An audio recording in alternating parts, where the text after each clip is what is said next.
uyu mudari ni umudari w'ishimwe ikomeye cyane. Impamvu mpamagaye umudamu wawe nuko behind every powerful and successful and brilliant man there is always, actually not behind, besides. Yes. Besides, there is always a powerful and brilliant lady. And besides the powerful and brilliant lady, there is a powerful and brilliant man. So, I want to believe that this belongs to both of you. Yes. You mudari wani mwembi. Alice yambwiye ngo abadamu nabo ngo bazajya umwihariko w'abadamu. Umunsi bawugize nawe uzaba uhari kugira ngo uzamushyigikire. So this is your recognition.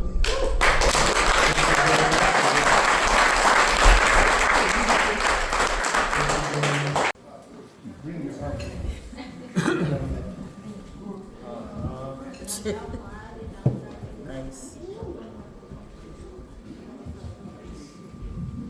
Another card.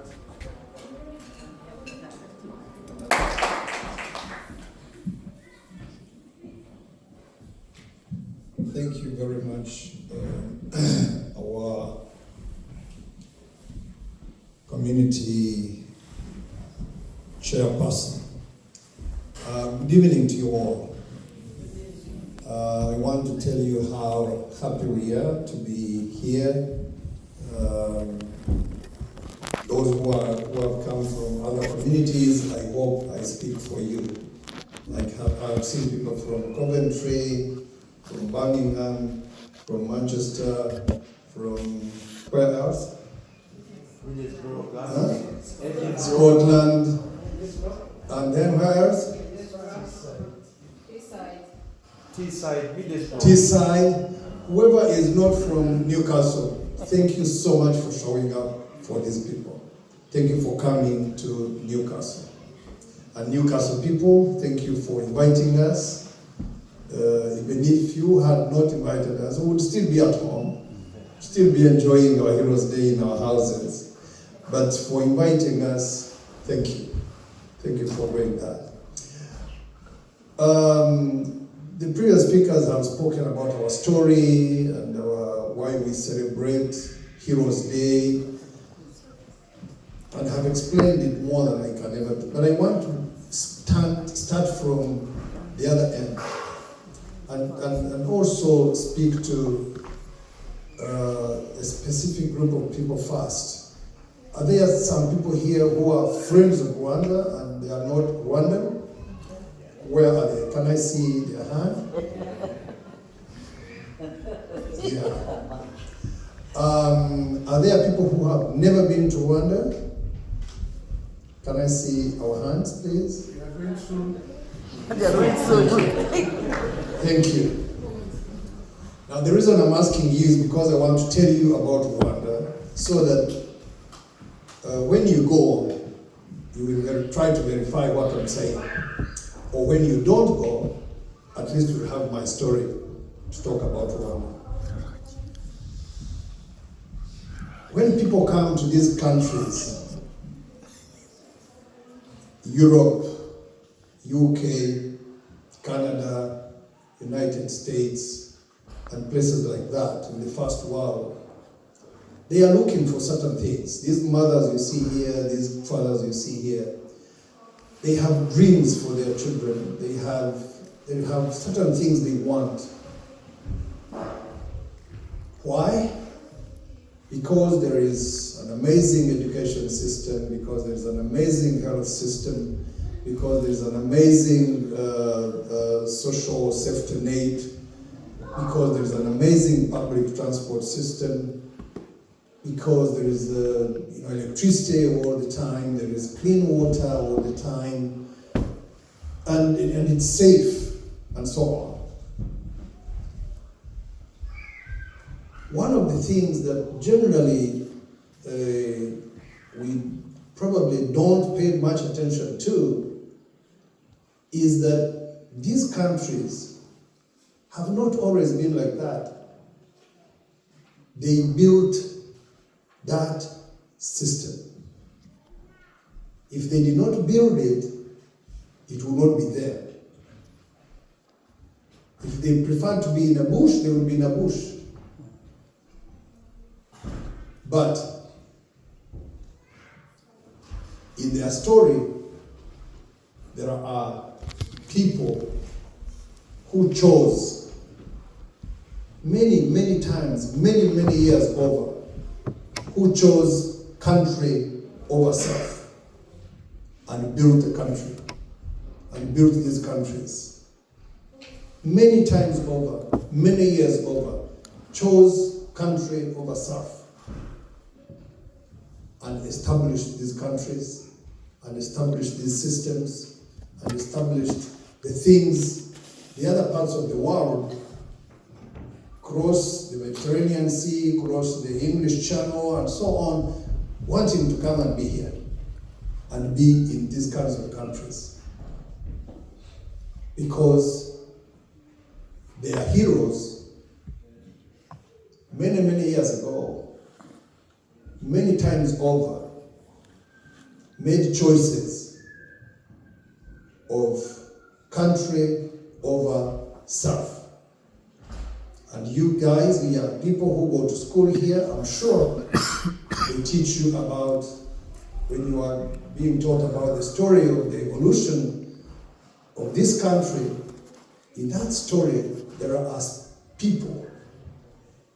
There are specific leaders at different times, political leaders, military leaders, and all other kinds of leaders whom you study about, who did amazing things, who chose country over self, who gave their lives because of country, who dreamt about a country and did not only dream, but worked to achieve the dream.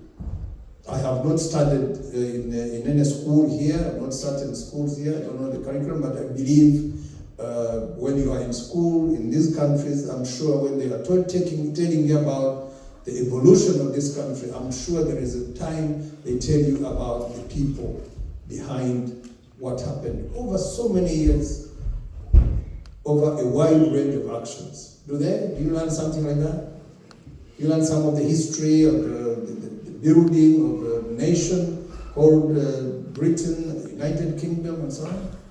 Yes. Where people chose country over self, including laying down their lives. So, to those of you who are not from Rwanda, Rwanda is a small country, 26,000 square miles in the center of Africa, which started its journey. The soldiers who fought our liberation struggle have been here. I can't speak more than they did.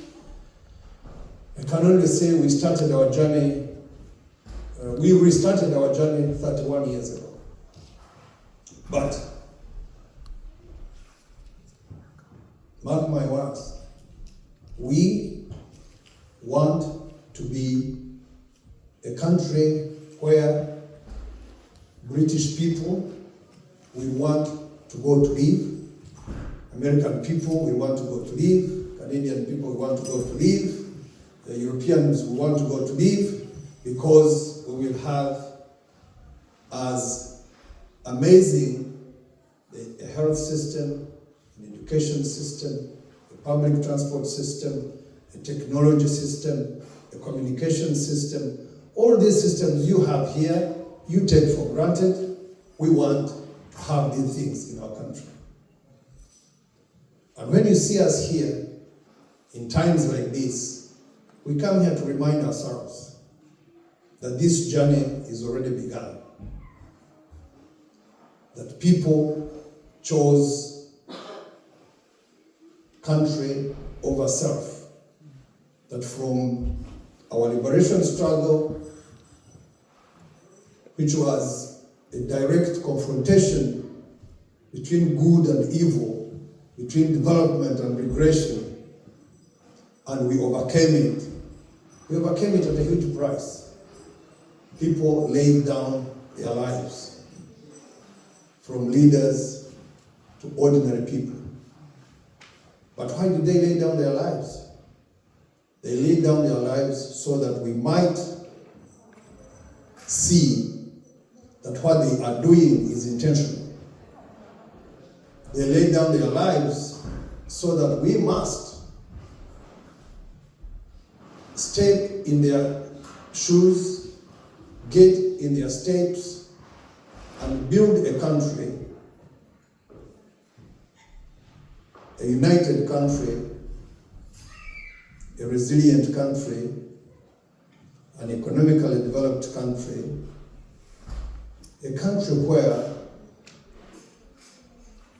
citizens and non-citizens alike don't wake up in the morning dreaming of going to another place just to have a life.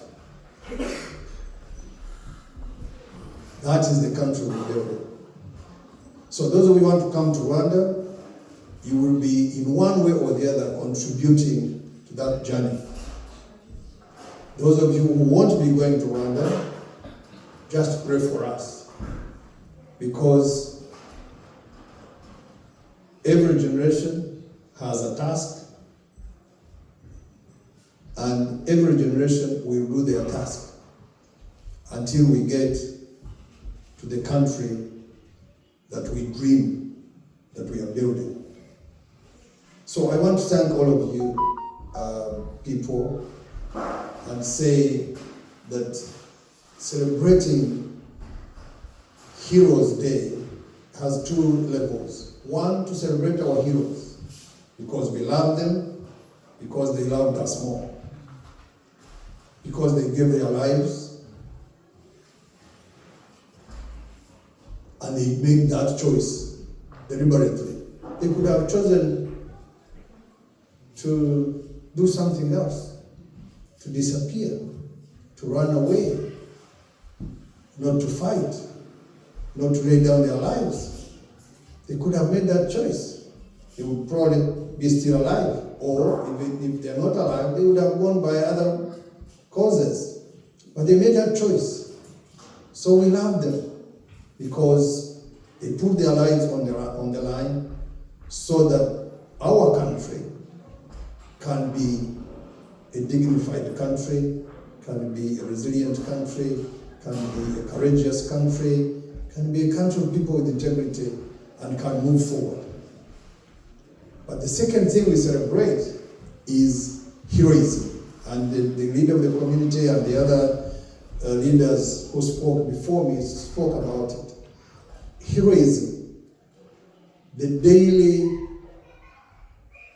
action that you do when you choose